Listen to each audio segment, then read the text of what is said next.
a todos, bienvenidos a su canal de YouTube Didascalia. En esta ocasión vamos a hablar sobre cómo interpretar la Biblia, parte 2.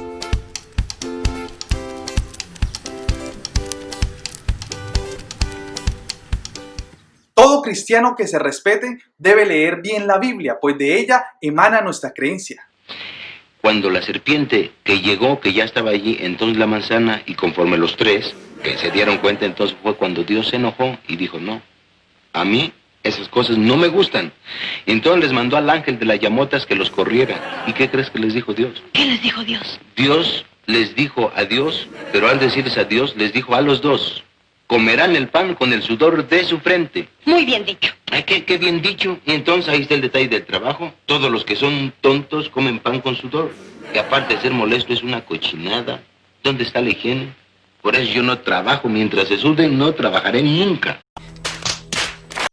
En este video queremos hacer una pequeña práctica de exégesis bíblica, así es que toma nota.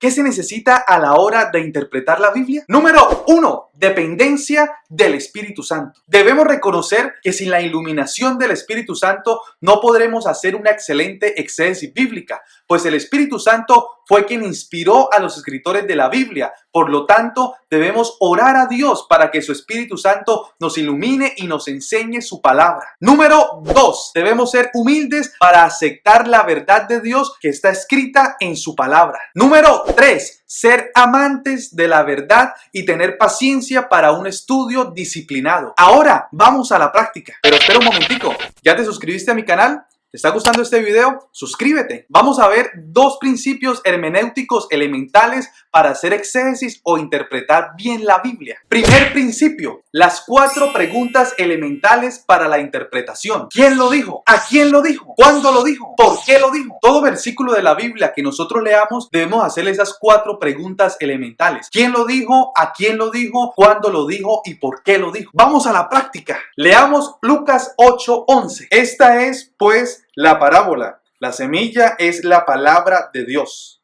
¿Quién lo dijo? Jesús. ¿A quién lo dijo? A sus discípulos. ¿Cuándo lo dijo? En el año 33 aproximadamente de la era cristiana. ¿Por qué lo dijo? Porque sus discípulos le preguntaron sobre la explicación de la parábola del sembrador. Otro ejemplo, 2 Corintios 3:17. Porque el Señor es el Espíritu y donde está el Espíritu del Señor, allí hay libertad. ¿Quién lo dijo? El apóstol Pablo. ¿A quién lo dijo? Lo dijo a la iglesia que estaba en Corinto. ¿Cuándo lo dijo? En el año 55 aproximadamente de la era cristiana. ¿Por qué lo dijo? Porque Pablo estaba explicando que cuando los judíos se conviertan a Cristo, el velo que les embota el entendimiento les sería quitado y así podrían ellos ver a Cristo a través de las Escrituras con plena libertad. Segundo principio, pero espera un momentico, ¿ya te suscribiste a mi canal? ¿Te está gustando este video? Suscríbete. Tener en cuenta los contextos que rodean al texto, al versículo o a la palabra que se quiere interpretar. Una palabra no significa siempre lo mismo. Saber el contexto nos ayuda para comprender el significado real de tal palabra. Ejemplo, entendamos bien esta frase. Y cuando llegué, no encontré el gato. ¿Qué significa la palabra gato en esta frase? ¿De qué o de quién está hablando quien dice el enunciado? Las respuestas a estas preguntas solo las podremos saber si conocemos el contexto de esta oración.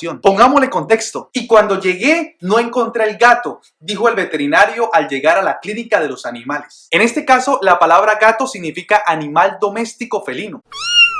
Veamos otro. Y cuando llegué, no encontré el gato. ¡Otro gato! Dijo el mecánico al llegar al taller automotriz. En este caso, la palabra gato significa herramienta para uso mecánico. Y cuando llegué, no encontré el gato. ¡Otro gato! Dijo el jefe de los ladrones al llegar a la guarida. En este caso, la palabra gato se refiere a un posible ladrón que tiene como apodo el gato. Esta palabra gato, según el contexto, cambió de significado. Lo mismo pasa en la Biblia. Dependiendo del contexto, una palabra varía de significado. Esto lo podemos ver con la palabra fe. Esta palabra no significa siempre lo mismo, aunque se escriba igual en todos los versículos. Veámoslo. 1 Corintios 12:9. A otro, fe por el mismo Espíritu. Y a otro, dones de sanidades por el mismo Espíritu. Hebreos 11:30. Por la fe cayeron los muros de Jericó después de rodearlos 7 días. Gálatas 5:22. Mas el fruto del Espíritu es amor, gozo, paz, paciencia, benignidad, bondad, fe. Judas 1:3. Amados, por la gran solicitud que tenía de escribiros acerca de nuestra común salvación, me ha sido necesario escribiros exhortándoos que contendáis ardientemente por la fe que ha sido una vez dada a los santos. Esta palabra fe en griego es pistis y se escribe igual en todos los versículos que leímos. Sin embargo, no significan lo mismo en todos los versículos. Por eso hay que tener cuidado con estas famosas concordancias. Pues hay personas que cuando van a escribir un bosquejo para una predicación y usan las concordancias indiscriminadamente, a veces pueden llegar a malinterpretar versículos y enseñar cosas erradas. Así es que debemos leer bien el contexto que rodea el versículo que queremos interpretar. En el versículo de Corintios, la palabra fe se refiere al don de fe que da el Espíritu Santo. En el versículo de Hebreos, la palabra fe significa capacidad de creer en la palabra de Dios y obedecerla. Por esta fe cayeron los muros que rodeaban a Jericó. En el versículo de Gálatas se habla de fe como fruto del Espíritu. Algunas versiones de la Biblia traducen esta palabra fe como fidelidad. En el último versículo, en el de Judas, la palabra fe se refiere al conjunto de doctrinas que fueron enseñadas primeramente por el Señor Jesús y luego por sus apóstoles a la iglesia. Así es que hay que tener en cuenta el contexto y los contextos. Existe el contexto inmediato que preceden y suceden al texto que se está interpretando. Está también el contexto general del libro o de la carta que se está interpretando. Y finalmente el contexto histórico y cultural. Bueno, muchas gracias por ver este video, que Dios los bendiga. Recuerden suscribirse, activar la campanita de notificaciones y bendecirme con un like. Y si en este video aprendiste, comparte para que otros aprendan también. Bueno, y si no has visto la parte 1, da clic en este video.